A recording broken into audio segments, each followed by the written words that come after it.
రోడ్లు, భవనాల శాఖపై ప్రత్యేకంగా దృష్టి సారించినట్లు తెలంగాణ ప్రభుత్వం పేర్కొంది. మండల, జిల్లా కేంద్రాల నుంచి రాజధాని హైదరాబాద్కు రోడ్డు మార్గాలను అభివృద్ధి చేయడంతో పాటు రీజనల్ రింగ్ రోడ్డును త్వరితగతిన అందుబాటులోకి తీసుకొచ్చేలా కృషి చేస్తున్నట్లుగా తెలిపింది. రాష్ట్రంలో రహదారుల అభివృద్ధి కోసం 2024-25 బడ్జెట్లో ఆర్ఎండ్బి శాఖకు 7,490 కోట్లను కేటాయించగా, ఇందులో ఔటర్ రింగ్ రోడ్డుకు 200 కోట్లు, రీజనల్ రింగ్ రోడ్డు భూ పరిహారం వాటా కోసం 1,500 కోట్లను కేటాయించినట్లు ముఖ్యమంత్రి కార్యాలయం గురువారం పేర్కొంది.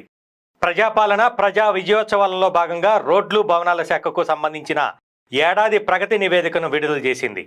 గత బీఆర్ఎస్ ప్రభుత్వం కేంద్రం నుంచి నిధులు రాబట్టడంలో విఫలమైందని, ఫలితంగా రీజనల్ రింగ్ రోడ్డు సహా వివిధ ప్రాజెక్టుల నిర్మాణాల్లో జాప్యం ఏర్పడిందని ప్రభుత్వం తెలిపింది.